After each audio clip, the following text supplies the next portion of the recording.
Hello students, how are you? Today I am going to discuss with you the question and answer solution of chapter number 10 from your class 8 science book. So let us start this discussion, and this chapter is very interesting and important as well as very relevant to your age. Fine. So the chapter name is Reaching the Age of Adolescence, and you are now at this age only. Okay. So let's start the discussion. The first question is, what is the term used for secretion of endocrine glands responsible for changes taking place in the body? तो आप सबने बहुत बार सुना होगा कि बच्चा बहुत शरारती है, बहुत ही ज़्यादा जो है इसके मूड स्विंग्स हो रहे हैं या बहुत हाइपर एक्टिव है। तो बहुत सारे लोगों को सुना होगा आपने बोलते हुए कि it is all due to hormonal changes. Hormones बहुत ज़्यादा सिक्रीट हो रहे हैं, hormones are the responsible person, बहुत बार सुना होगा नहीं। तो ये हार्मोन्स कहाँ से सिक्रीट होते हैं? हमारी बॉडी में बहुत सारे एक डक्टलेस ग्लैंड्स होते हैं जिनको हम कहते हैं एंडोक्राइन ग्लैंड। वो एंडोक्राइन ग्लैंड जो होते हैं बॉडी में बहुत तरीके के हार्मोन सिक्रीट करते हैं। तो जो भी हमारी बॉडी में हार्मोन सिक्रीट करते हैं वो कौन सिक्रीट करता है? They are endocrine glands. Okay, so तो what is the term use for secretion of endocrine glands responsible? तो वो कौन सा चीज़ है जिससे कि एंडोक्राइन ग्लैंड्स निकलते हैं? वो है हमारे हार्मोन्स। ठीक है, so hormones are chemical substances which are secreted by the endocrine glands. They are responsible for changes taking place in the body. तो हमारी बॉडी में बहुत सारे फैक्टर्स, बहुत सारी चीज़ें जो होती हैं, it is due to the hormone. अगर ये हार्मोन बैलेंस में ना हो, ज़्यादा हो या कम हो, तो ये डिफरेंट इफ़ेक्ट्स शो करते हैं। ठीक है, अब हम देखते हैं question number 2, defined adolescence. Adolescence क्या है? बहुत सारे बच्चे पूछते हैं, ma'am what is the difference between adolescence and puberty. तो इसका जवाब आप ये जो मैंने आपको लिंक दिया है डिस्क्रिप्शन बॉक्स में, वहाँ पे आप देख सकते हैं difference between adolescence and puberty. मैंने बहुत ही डिटेल में इसको डिस्कस किया है और इससे रिलेटेड जो प्रॉब्लम्स हैं उसको भी डिस्कस किया है। तो चलिए हम पहले डिफाइन कर लें कि एडोलसेंस क्या होता है। ठीक है, adolescence is the time period between the beginning of puberty and the adulthood. तो एडोलसेंस क्या है? एक टाइम पीरियड है, एक बड़ा सा टाइम पीरियड है, यहाँ से लेके यहाँ तक एक ये टाइम पीरियड है, और उसके बीच में एक इवेंट होता है जिसका कि नाम हम कहते हैं प्यूबर्टी। एडोलसेंस के दौरान ही एक चेंज आता है बॉडी में जिसको कि हम कहते हैं प्यूबर्टी, जिसमें कि ये डिमार्केशन हो जाता है कि now the person is sexually capable of doing the reproduction. मैंने कहा कैपेबल ऑफ, मतलब ऐसा है कि वो कैपेबल तो हो जाता है लेकिन उसको कर ही लेना चाहिए ये ज़रूरी नहीं है, ये अच्छा नहीं है, हाँ, बट वो कैपेबल हो गया है, तो उसी को हम कहते हैं puberty. Fine, so adolescence is the time period between the beginning of puberty and the adulthood. During this period the body undergoes several changes alongside reproductive maturity। तो एडोलसेंस के समय में हमारी बॉडी में बहुत सारे चेंजेस होते हैं और उसमें एक चेंज होता है रिप्रोडक्टिव चेंज जिसको कि हम कहते हैं प्यूबर्टी। ठीक है, जैसे एडोलसेंस में फिजिकल, मेंटल, साइकोलॉजिकल, सोशल, ये सारे चेंजेस हमको एडोलसेंस में एक तरीके से क्लब करके हम देखते हैं, तो हम उसको कहते हैं एडोलसेंस। लेकिन प्यूबर्टी क्या है? प्यूबर्टी में हम केवल अगर हम रिप्रोडक्टिव, एक उसका एक एस्पेक्ट है रिप्रोडक्टिव, एडोलसेंस के जो टाइम पीरियड है, तो वो अगर हम उसको रिप्रोडक्टिव की तरफ लेके जाएं कि रिप्रोडक्टिवली क्या चेंजेस आए हैं, तो हम कहते हैं वो प्यूबर्टी है, वो एक पॉइंट ऑफ टाइम प्यूबर्टी है। ठीक है, It begins around the age of 11 and lasts till age 18 और 19 years। तो 18 से 19 साल तक ये चलता है एडोलसेंस का पीरियड। ठीक है, द पीरियड ऑफ एडोलसेंस में vary from person to person. कोई जल्दी समझदार हो जाता है, कोई 19 साल ले लेते हैं। ठीक है, तो ये पर्सन टू पर्सन भी डिफर करती है, लेकिन बाय एंड लार्ज एक बड़े एरिया को कवर करने के लिए 18 से 19 साल तक की एज भी दी गई है।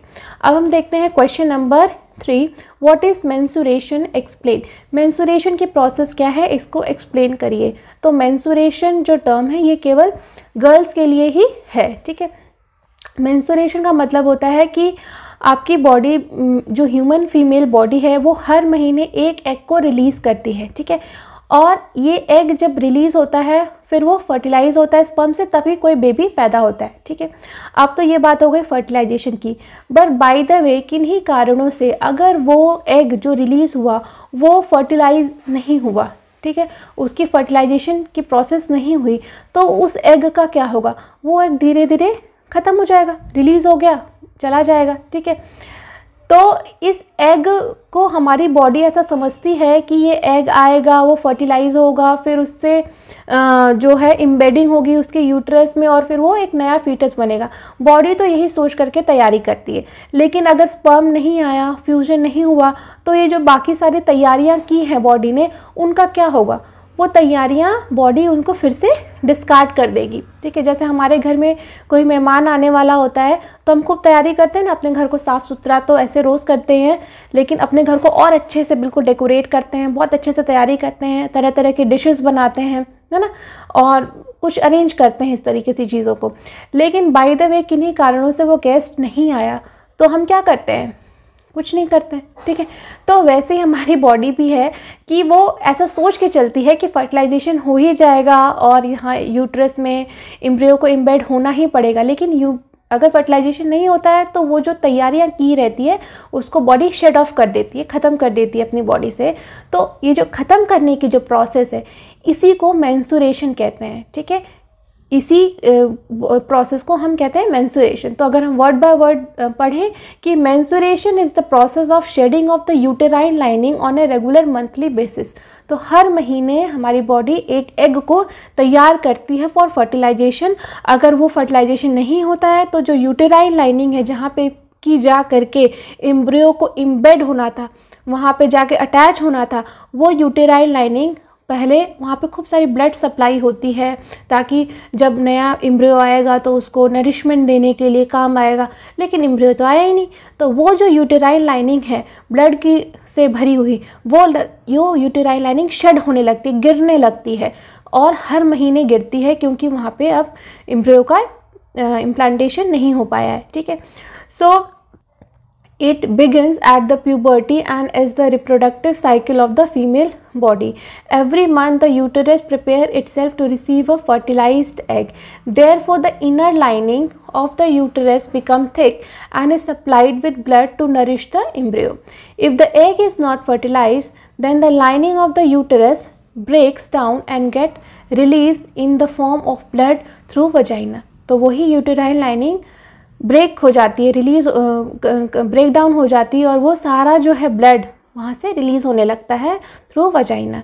This last about 2 to 8 days। और ये कितने दिन की साइकिल है, ये मतलब हर 28वें दिन या 30 दिन की साइकिल होती है कि अगर फर्टिलाइजेशन नहीं होता है तो इस तरीके से ब्लड निकलता है, और वो ये ब्लड निकलने का जो प्रोसेस है वो 2 से 8 दिन तक चलता है। मतलब ये एक वेरिएशन है, मिनिमम 2 days, जनरल अगर इन जनरल तो 5 days। ठीक है, this cycle occurs every month and is known as the menstrual cycle, और इसी को हम कहते हैं मेंस्ट्रुअल साइकिल। अब हम देखते हैं question number 4, list changes in the body that take place at puberty. तो वो सारे चेंजेस हमको बताने हैं जो कि प्यूबर्टी के टाइम पे बॉडी में होते हैं। ठीक है, तो प्यूबर्टी के टाइम पे क्या होता है, changes at puberty, sudden increase in height and weight. अचानक से लड़कों में लड़कियों में हाइट जितनी बढ़नी होती हम अचानक से वो हाइट अटेन कर लेते हैं, एडल्ट की हाइट अटेन कर लेते हैं। वेट गेन होता है हमारा। ठीक है, बॉडी मास का डिस्ट्रीब्यूशन है वो चेंज हो जाता है। ठीक है, broadening of shoulders and widening of chest in boys, in girls the region below waist become wider.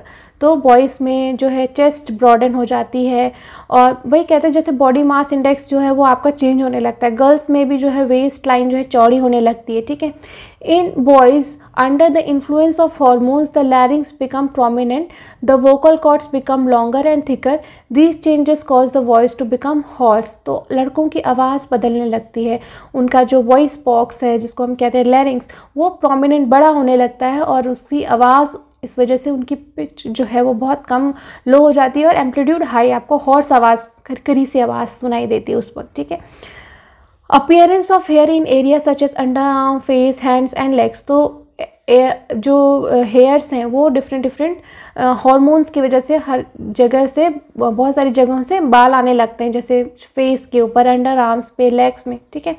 Appearance of acne as a result of excessive secretion of oil from skin, तो hormones की वजह से excessive secretion of oil भी होता है जिसकी वजह से एक्ने डेवलप होते हैं। और सिक्स्थ है testis grows and starts producing sperms in male whereas in females the ovary enlarges and start producing matured eggs. तो प्यूबर्टी के बाद जो है boys as well as girls they are capable of doing the reproduction. जो male testis है वहाँ पे sperm की सिंथेसिस होने लगती है, स्पर्मेटोजेनेसिस होती है, और गैमेटोजेनेसिस जिसको हम कह रहे हैं कि यहाँ पे फीमेल की बॉडी में भी एग की सिंथेसिस होने लगती है ओवरी के थ्रू। तो ये एक प्यूबर्टी की एज उन्होंने क्रॉस कर ली होती है, ठीक है। अब हम देखते हैं क्वेश्चन नंबर 5। इसमें क्या कहा गया है कि prepare a table having 2 columns depicting names of endocrine glands and hormone secreted by them. तो यहाँ पे आप एक टेबल देख सकते हैं कि इसमें कुछ एंडोक्राइन ग्लैंड्स के नाम लिखे गए हैं और वो एंडोक्राइन ग्लैंड कौन से हार्मोन रिलीज करते हैं वो बताया गया है। जैसे कि टेस्टिस, ठीक है, टेस्टिस कौन सा हार्मोन रिलीज करता है, वो है टेस्टोस्टेरॉन। टेस्टोस्टेरॉन एक मेल हार्मोन है जो कि हम कहते हैं मेलनेस के लिए जिम्मेदार होता है, ठीक है। ओवरी, ओवरी जो है वो एस्ट्रोजन नाम का हार्मोन रिलीज करती है, ये फीमेल हार्मोन है, ये फीमेल बॉडी में बहुत सारे चेंजेस को डिटरमाइन करती है। थायराइड, थायराइड जो है हमारा थायरोक्सिन हार्मोन जो है रिलीज़ करता है जिसकी की वजह से हमारी मेटाबॉलिज्म जो है वो मेंटेन रहती है। एड्रिनल, एड्रिनल जो किडनी के ऊपर हमारा ग्लैंड होता है उसको हम कहते हैं एड्रिनल ग्लैंड, और ये हमारे एक बॉडी की जो होम्योस्टैसिस है उसको बनाने में मदद करता है और ये एड्रेनलिन नाम का हार्मोन हमारा निकालता है। पेनक्रियाज, पेनक्रियाज जो है वो इंसुलिन नाम का हार्मोन सिक्रीट करता है। Pituitary gland, pituitary gland growth hormone secrete करता है जिससे कि हमारी बॉडी में डिफरेंट तरह से ग्रोथ होती है, हाइट बढ़ती है। अब हम देखते हैं question number 6। What are sex hormones? Why are they termed so? State their function. Sex hormones क्या होते हैं, इनका नाम सेक्स हॉर्मोन्स क्यों है, क्या वो फंक्शंस करते हैं, ठीक है। तो इसका आंसर है कि sex hormones are chemical substances produced by sex organs. For example testosterone is the male sex hormone produced by the testes and estrogen is the female sex hormone produced by the ovary, जैसे हमने पहले भी discuss किया। These hormones affects the sexual feature of an organism, hence they are known as sex hormone। इनको sex hormone क्यों कहते हैं, क्योंकि इन्हीं हार्मोन की वजह से डिफरेंट सेक्स जो है हम डिटरमाइन कर सकते हैं। जैसे टेस्टोस्टेरॉन की वजह से सेक्सुअल फीचर, जैसे हम मेलनेस के लिए जिम्मेदार है testosterone, so these hormone affect the sexual features, that is why they are known as sex hormones. और फंक्शंस ऑफ सेक्स हॉर्मोन्स है जैसे कि testosterone, this hormone brings about secondary sex characters in boys such as growth of beard, the voice becoming hoarse, development of reproductive organ etcetera. तो ये मेलनेस वाले characters के लिए जिम्मेदार है, ठीक है, टेस्टोस्टेरॉन। और एस्ट्रोजन क्या करता है, estrogen this hormones is responsible for the development of secondary sexual characters in female such as the enlargement of breast, development of female reproductive organs etcetera. तो ये 2 हार्मोन के फंक्शन दिए गए हैं, टेस्टोस्टेरॉन एंड एस्ट्रोजन के, ठीक है। तो ये दोनों हार्मोन किस तरह से हमारी बॉडी में फंक्शन करते हैं आपने देखा। अब हम देखते हैं question number 7। Choose the correct option. हमको इसमें एक करेक्ट ऑप्शन बताना है, मल्टीपल चॉइस क्वेश्चन है ये। Adolescent should be careful about what they eat because, adolescent को बहुत ही केयरफुल रहना चाहिए क्या खाते हैं, क्यों, क्योंकि because proper diet develops their brain, proper diet is needed for rapid growth taking place in their body. तो यही सेकेंड ऑप्शन करेक्ट होगा, क्योंकि प्रॉपर डाइट, क्योंकि एडोलसेंस की एज में आपकी बॉडी में rapid physical as well as mental growth हो रही होती है। तो अगर आप प्रॉपर डाइट लेंगे तो आप अपने फुल पोटेंशियल को रीच करेंगे, आपकी बॉडी पूरी तरीके से जितने डेस्टिन्ड है ग्रो करने के लिए वो ग्रो करेगी, ठीक है। और दूसरा क्वेश्चन हम देखते हैं इसमें कि reproductive age in women starts when their menstruation starts, breast start developing, body weight increases, height increases. तो विमेन में रिप्रोडक्टिव एज कब शुरू होती है, जब उनका मेंस्ट्रुएशन साइकिल स्टार्ट हो जाता है। At that point they are capable of doing the reproduction। तो option A is the correct answer, when menstruation starts, ठीक है। अब हम देखते हैं C, the right meal for adolescent consist of जो राइट मील्ड अडोलसेंस की जो एक राइट मील है उसमें क्या क्या होने चाहिए, ठीक है। So the right meal consists of chapati, dal and vegetable. The option second option is the correct option. Chapati, dal और वेजिटेबल ये जो है आपको ज़्यादा न्यूट्रिशन देंगे, ठीक है, as compare to any other thing. अब हम देखते हैं question number 8, right notes on. हमको छोटे छोटे नोट्स लिखने हैं कि ये क्या चीज़ होती है, जैसे एडम्स एप्पल। तो जो हमारी ये लैरिंग्स होती है, वॉइस बॉक्स जिसको कहते हैं, इसको हम एडम्स एप्पल कहते हैं। दूसरा है सेकेंडरी सेक्सुअल कैरेक्टर्स और sex determination in the unborn baby. तो ये क्वेश्चंस हमको करने हैं। तो सबसे पहले हम देखते हैं एडम्स एप्पल क्या है, ठीक है। So Adam's apple, in human males the larynx grow larger during puberty and can be seen as protruding part of the throat. तो जब हम अगर बॉयज़ की बात करें तो उसमें क्या होता है कि जब प्यूबर्टी का टाइम होता है तो ये अचानक से ये इनका साइज़ बढ़ जाता है और ये बाहर निकले हुए, गर्दन से बाहर निकले हुए से दिखते हैं हमको। तो इसको हम क्या कहते हैं, एडम एप्पल कहते हैं। This protrusion is known as the Adam's apple in boys under the influence of sex hormone. Sex hormone के इन्फ्लुएंस में टेस्टोस्टेरोन नाम का सेक्स हार्मोन निकलता है लड़कों में, ठीक है। The larynx become prominent as a result the vocal cords become longer and thicker causing the voice to become hoarse. However, in females, the larynx is of small size and is hardly visible. Therefore, girls have a high-pitched voice while the voice of the boys is low pitched. तो इसी वजह से girls की high pitch होती है। Girls में तो नहीं दिखता ना आपको एडम्स एप्पल का बेबी, बॉयज़ में ही दिखता है। It is due to the sex hormone testosterone. अब हम देखते हैं बी, सेकेंडरी सेक्सुअल कैरेक्टर्स क्या होते हैं। Secondary sexual characters are those features that help in distinguish the male and the female body from each other. जैसे आप किसी को ऊपर से ही देख के कह सकते हो ना कि ये लड़का है, ये लड़की है ना। तो इसको सेकेंडरी सेक्सुअल कैरेक्टर्स कहते हैं कि देख के किसी को हम बता सकते हैं कि ये लड़का है कि लड़की। ये it is due to the hormone, ये हार्मोन की वजह से ही ये सेकेंडरी सेक्सुअल कैरेक्टर्स डेवलप होते हैं। जैसे लड़कों में दाढ़ी मूंछ डेवलप होती है टेस्टोस्टेरोन हार्मोन के इन्फ्लुएंस में, ठीक है। बॉडी टाइप उनका अलग होता है। सो दे आर फिजिकल और behaviour characteristic that appear in human at the time of puberty. तो सेकेंडरी सेक्सुअल कैरेक्टर्स क्या हो सकते हैं बॉयज़ में हो सकते हैं, जैसे appearance of moochhe and beard, दाढ़ी मूंछ आने लगती है। Appearance of chest hair, chest पे बाल आने लगते हैं लड़कों में। Growth of hair in genital area and other parts of the skin, हर जगह बड़े बड़े बाल आने लगते हैं, है ना, लड़कों में। और secondary sexual characters in girls में क्या हो सकते हैं वो कि increase in breast size and darkening of the skin of nipples present at the tip of the breast.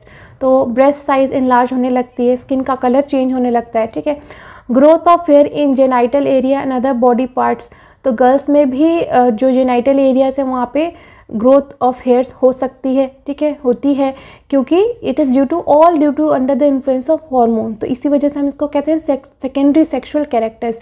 मतलब ये प्राइमरी नहीं है, प्राइमरी तो ओवरी है और टेस्टीज ही है, लेकिन ये सेकेंडरी सेक्सुअल कैरेक्टर्स है, ठीक है। So sex determination in an unborn baby, हम थर्ड टॉपिक देखते हैं, इसको डिस्कस करते हैं। ये बहुत इंपॉर्टेंट टॉपिक है कि हम अनबॉर्न बेबी में भी सेक्स डिटर्मिनेशन कैसे करते हैं, ठीक है, और क्या ये करना चाहिए नहीं करना चाहिए, इसके बारे में है कि सेक्स डिटर्मिनेशन होता कैसे है, ठीक है। The sex of the baby is the determine the type of male gamete that fuses with the female gamete.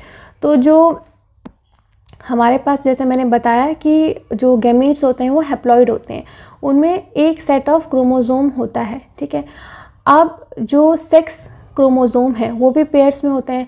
तो जो फीमेल में सेक्स क्रोमोसोम्स होते हैं उनके दोनों पेयर एक जैसे होते हैं, एक्स एक्स, ठीक है। और जो मेल में जो सेक्स क्रोमोसोम्स होते हैं उनके जो दोनों पेयर होते हैं वो दोनों अलग अलग होते हैं। मेल में एक एक्स क्रोमोसोम होता है और एक वाई क्रोमोसोम होता है, ठीक है। So all human beings have 23 pairs of chromosome in their nuclei, ठीक है। तो 23 पेयर ऑफ क्रोमोसोम्स होते हैं। Out of this 23 pair the last pair is known as the sex chromosome. Last pair को हम सेक्स क्रोमोसोम्स कहते हैं। The human male have 23 pair of chromosomes including XY set chromosomes. Therefore, the male gamete has 22 chromosomes and either of X and Y chromosome. जैसे कि अगर हम इसको इस तरीके से देखें कि मेल गैमीट जो है दो तरह के मेल गैमीट हो सकते हैं। 22 क्रोमोसोम उसके नॉर्मल बॉडी वाले क्रोमोसोम, तो एक क्रोमोसोम उसका या तो एक्स होगा या फिर उसमें एक क्रोमोसोम वाई होगा। तो जो हैप्लॉइड हम सेट कह रहे हैं कि आधे ही क्रोमोसोम होते हैं स्पर्म में। तो जब स्पर्म की सिंथेसिस होगी, सपोज जैसे कि स्पर्म की सिंथेसिस हो रही है, ठीक है, तो उसमें ये बॉडी हुई, ये माइटोसिस की प्रोसेस हुई, इससे 2 स्पर्म निकले, ठीक है। तो एक इसमें 23 क्रोमोसोम्स हैं, ठीक है, और इसमें भी 23 क्रोमोसोम्स हैं, ठीक है। तो अगर जैसे हमने कहा कि सब पेयर में होते हैं, तो 22 क्रोमोसोम्स आपस में पेयर हैं, लेकिन जो एक एक्स है और एक वाई है, यहाँ पे ना जो सेक्स क्रोमोसोम है उसमें दोनों में एक एक्स क्रोमोसोम है और एक वाई है। तो एक वाई हो सकता है इस वाले स्पर्म में आ जाए और ये वाला एक्स जो है वो वाले इस वाले स्पर्म में आ जाए। और क्योंकि फीमेल के पास दोनों ही एक्स क्रोमोसोम है, दोनों ही एक्स, तो ये वाला वाई, ये वाला एक्स इससे एक्स होगा तो एक्स एक्स बच्चा बनेगा, और ये वाई इस वाले एक्स से होगा तो एक्स वाई बन जाएगा, ये लड़का पैदा हो जाएगा। तो इस तरीके से पूरी मैकेनिज्म चलती है, ठीक है। तो जैसे हम यहाँ पे फिगर में देख सकते हैं किस तरीके से इसको डिपिक्ट किया गया है कि कैसे, जैसे फादर है, अगर हम उसके बाकी क्रोमोसोम्स को न देख के केवल अभी सेक्स क्रोमोसोम के बारे में बात करें तो सेक्स क्रोमोसोम फादर में एक्स और वाई 2 तरीके के हैं, फीमेल में दोनों क्रोमोसोम एक्स एक्स है। तो जब हम हैप्लॉइड सेल्स बनाते हैं, स्पर्म बनाते हैं, तो मेल का जो गैमीट है, स्पर्म है, वो 2 तरीके के स्पर्म बनेंगे। एक स्पर्म ऐसा होगा जिसमें एक्स क्रोमोसोम होगा, एक स्पर्म ऐसा होगा जिसमें वाई क्रोमोसोम होगा। मदर में भी जो ओवम बनेंगे, एग बनेंगे, उसमें दोनों ही क्रोमोसोम, उसमें दोनों ही एक्स जो है एक्स एक्स ही होंगे, भले ही 2 एक्स अलग तरीके के हों, लेकिन एक्स ही होगा। जो भी एग बनेगा उसमें इसमें भी एक्स होगा और जो दूसरा एग बनेगा उसमें भी एक्स ही होगा। वैसे तो एक ही एग प्रोड्यूस होता है एक समय में, ठीक है। तो जब भी फ्यूजन होगा मेल और फीमेल गैमीट का, यानी स्पर्म और एग का, तो अगर फादर का वो वाला स्पर्म जिसमें कि वाई क्रोमोसोम आ गया है, वो मदर के एक्स क्रोमोसोम वाले से फ्यूज़ करे तो डॉटर पैदा होगी, लड़की पैदा होगी, एक्स क्रोमोसोम है। अगर फादर का वो वाला स्पर्म जिसमें कि वाई क्रोमोसोम चला गया है, वो वाला क्रोमोसोम मदर के एक्स क्रोमोसोम से फ्यूज़ हो जाएगा तो लड़का पैदा होगा। फिर अगर फादर का ये वाला एक्स क्रोमोसोम मदर के ये वाले एक्स से, तो इस तरीके से आप परम्यूटेशन कॉम्बिनेशन से जो है डिफरेंट बार डिफरेंट स्पर्म से करके आप देख सकते हैं कि जो है लड़का पैदा हो रहा है या लड़की पैदा हो रही है, ठीक है। सो thus as the mother provides only X chromosome, the sex of the baby is determined by the type of male gamete X or Y that fuses with the X chromosome of the female। तो पहले क्या होता था कि पहले के समय में लोग कहते थे कि लड़कियां, औरतें रिस्पॉन्सिबल है लड़का या लड़की पैदा करने के लिए। बट क्योंकि अब हम साइंस के थ्रू जानते हैं कि मदर यानी गर्ल्स के पास तो केवल जो दोनों ही एग वो प्रोड्यूस करती है, जो कोई भी एग प्रोड्यूस करती है उसमें एक्स क्रोमोसोम ही रहता है। ये तो फादर के स्पर्म 2 तरह के होते हैं, या तो वो स्पर्म एक्स क्रोमोसोम कैरी करेगा या तो वो स्पर्म वाई क्रोमोसोम कैरी करेगा। इसमें मदर का तो कोई रोल ही नहीं है कि वो लड़का पैदा कर रही है या लड़की पैदा कर रही है ना। तो ultimately it is the father who is responsible for producing a male और अ फीमेल चाइल्ड, ठीक है। तो अब हम देखते हैं क्वेश्चन नंबर 9। इसमें क्या करना है, आपको ये पजल सॉल्व करनी है अक्रॉस और डाउन में। सो पहला है protruding voice box in voice. तो ये क्या होता है, ये लैरिंग्स होता है। ग्लैंड्स विदाउट डक्ट, इसको क्या कहते हैं, endocrine gland. Endocrine gland attach to brain, इसको क्या कहते हैं, पिट्यूटरी ग्लैंड कहते हैं शायद से, ठीक है। 7th वाला जो हम देखेंगे, हाँ पिट्यूटरी ग्लैंड है, ठीक है। Endocrine gland attach to brain, it is pituitary gland. Secretion of endocrine glands, इसको क्या कहते हैं, हार्मोन। पेनक्रियाटिक हार्मोन क्या है, वो इंसुलिन है। फीमेल हार्मोन क्या है, एस्ट्रोजन है। और डाउन में देखें तो मेल हार्मोन क्या है, टेस्टोस्टेरोन है। सिक्रीट थायरोक्सिन, तो थायरोक्सिन कौन सिक्रीट करता है, थायराइड ग्लैंड, ठीक है, थायराइड। और another term for teenage adolescence, hormone reaches here through blood stream. Hormone जो है वो ब्लड स्ट्रीम के थ्रू यहाँ पहुँचता है, वो क्या है, hormone reaches here through blood. तो ब्लड के थ्रू हार्मोन कहाँ पहुँचता है, टारगेट साइट पे, जहाँ पे कि उसको काम करना होता है, ठीक है। और वॉइस बॉक्स को क्या कहते हैं, लैरिंग्स कहते हैं। Term for changes at adolescence, तो इसको हम कह सकते हैं प्यूबर्टी, ठीक है। सो आई होप कि आपको ये क्वेश्चन आंसर डिस्कशन अच्छे से समझ में आया होगा। And still if you have any doubts then you can write in the comment section, I will surely reply. Thank you.